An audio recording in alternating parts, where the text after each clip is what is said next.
Okay, folks, welcome back to WCW 2002, the second Nitro of 2002, as we continue on the road to ignition. Last week, Vampiro said he was going to continue to purge WCW by destroying TDP, and now this week we've got a main event of Kane versus Ray Jr., with the winner facing Booker at Ignition, the first pay-per-view of the year, and some other fun action. So let's see what happens. So first we've got a pre-show match where we've got Ernest Miller, Norman Smiley, and Lash LaRue defeating Hava Guerrero, Eli Skipper, and Kid Romeo in 13:28 when Miller pins Skipper with the feeliner. 51 D+.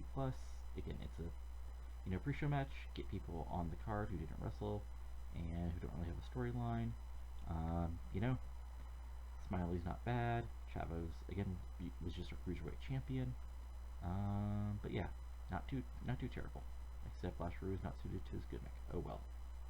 Anyway, on the actual show tonight, so we basically start out after the opening with basically footage from earlier tonight, with the Steiners trying to come in the arena, but being told since they're not booked for tonight.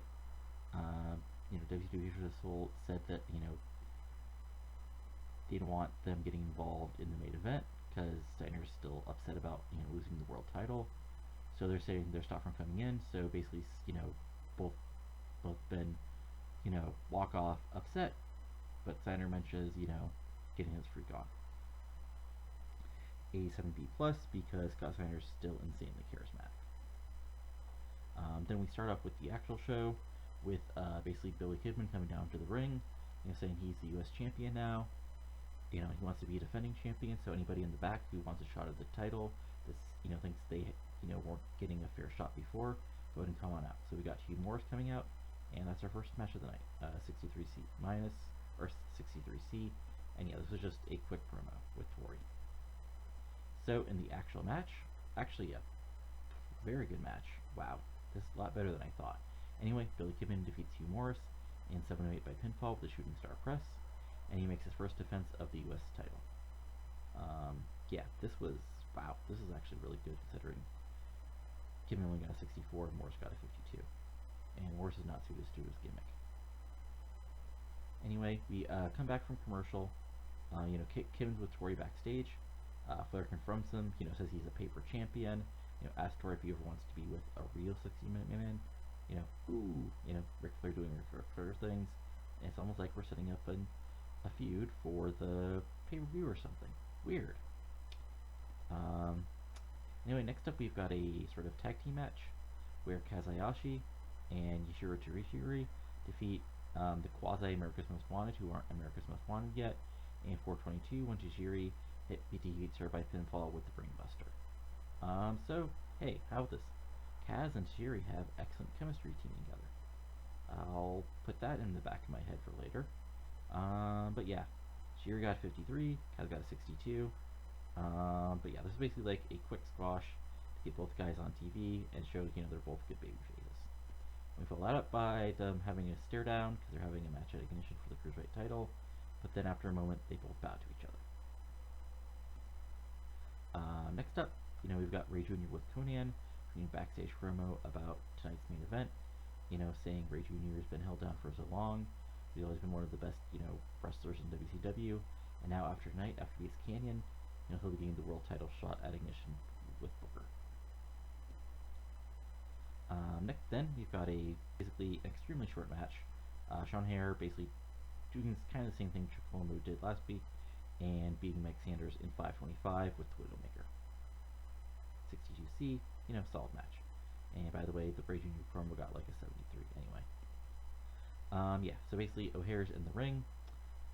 Says he's on his own, but he's going to still walk the path of righteousness to the top of WCW. I tweaked O'Hare's gimmick, like I didn't change it. He's still like, your basic badass, but he's more like of a, I guess, Zen badass now? I don't know.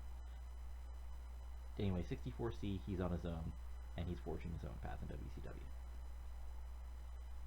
Then next up we've got Steiner's at a Gentleman's Club. So basically this is Scott Steiner, Rick Steiner. Then we've got our various women who are in developmental, playing the role of the dancers at the Gentleman's Club. Hey folks, this is Plus, just get someone on TV and some exposure for later on. Anyway, it's only got a 72 B minus because I actually rated the women for 6 minutes. Basically Steiner's, you know, angrily complaining about everything, and says, they're going to figure out something. So, since rollers come back from commercial, so they have no competition, then a very familiar guitar riff hits, and yes, the Road Warriors are back completely in WCW. So let's complete his turn. And yeah. So remember, way back in whenever, like earlier 2000, Road Warrior Animal was around as a member of the Magnificent Seven. Remember that great angle, folks? No, you shouldn't. You really shouldn't. Anyway, the Road Warriors are back as the Road Warriors, and yeah, they squashed the Silver City Rollers in 348 when Hawk beats Cash after the Doomsday device. Reno's gimmick is getting stale, so I'll remember that hopefully. Yeah, Cash is already getting 65 in performances. Warriors aren't too bad, but I have a plan for them. This is just the beginning. Anyway, 59C, solid mid-card tag match. Well, yeah. About those plans. I forgot about this problem. Okay. Well,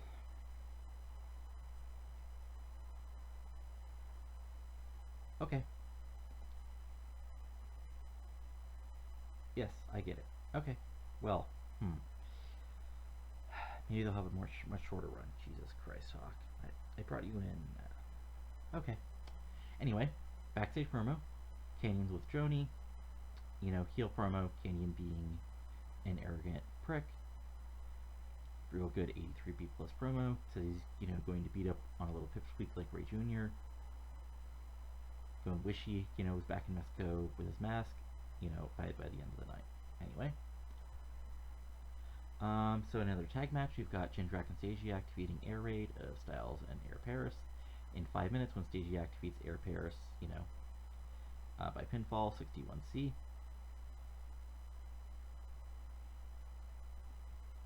And then Jindrak and Stasiak just continue to beat down on the 4 cruiserweights with Don Marie directing traffic when our valiant babyfaces Fit Finlay and Jason Jett come out and make the save, running off Jindrak and Stasiak.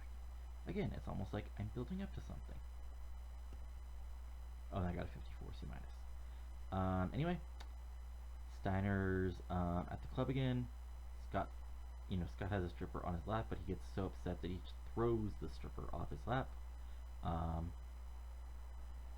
You can, since the one who was actually set to sell didn't get injured, you can think which one Scott would have most liked on his lap. Anyway, again, this is a 63C because, again, I rated the women on their sex appeal. To be fair, because I just didn't want to rate it on Scott being Scott Steiner.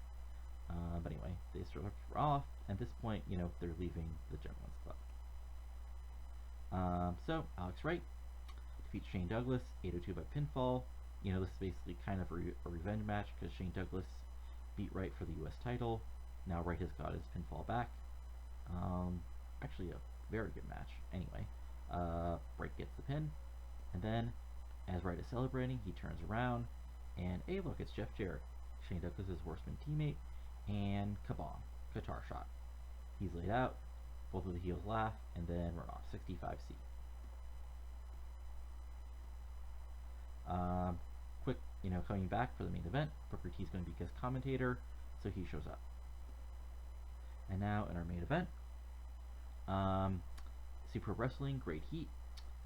Canyon defeats Rey Mysterio Jr., 12-6 by pinfall, 81B. So this basically, Canyon gets basically a clean pinfall. He, turns one of Rey Jr.'s, dives into a Canyon cutter, maybe he holds it tight, but nothing too dirty. Basically, Canyon gets a clean win. He's the #1 contender. He'll have the top shot at Ignition. Canyon's 85, Ray's 74. Booker T was weak at the announcing desk. He was probably just saying Booker T things. And now for our big finish of the night. So, Steiner's running from the crowd. They basically fight with everybody. Like, first they go after Booker T at the announcing table, then they run in, throw Ray Jr. around. They even go after Canyon. Uh, even like, I imagine even like Joni Lawler, and Rick Steiner scrapping a little. Finally like Booker T comes in, goes after them. You know, chaos ensues. Officials come down. And then finally we get Eric Bischoff coming down. Basically upset as hell at Steiner, and he tells them both that they're suspended for the month. So 87B plus, like really good finish, like not quite as good as last week, but yeah, Booker T was good. Canyon came across well. Scott Steiner was a real star. So yeah. So we finish things out. 83B plus, increased the popularity. Good times. So we're coming back. And that's Miss Natural. I'm sure she had a very long career in the indies doing bad women's matches. Anyway, so first, let's look at Raw. Raw did better than us, it looks like. So they had a main event of, they had another 99 of Kurt Angle with no contest with Chris Jericho. Perfect combination. Oh. Wow, okay, this is actually pretty awesome. So Kurt Hennig and Scott Hall. Wow, okay. That's interesting. Like, that's like an old, like, Minnesota wrecking crew, because Scott Hall, for you who don't know, is actually originally from Minnesota. Okay. And perfect combination defeat the Hollies. Austin defeats Tommy Dreamer in, like, a 91 rated match. Brother Strickland defeat Ed and Christian by TQ. So I imagine, like, since the competition between Rock and Edge was next, so Rock, like, runs in or something? I don't know. Yeah.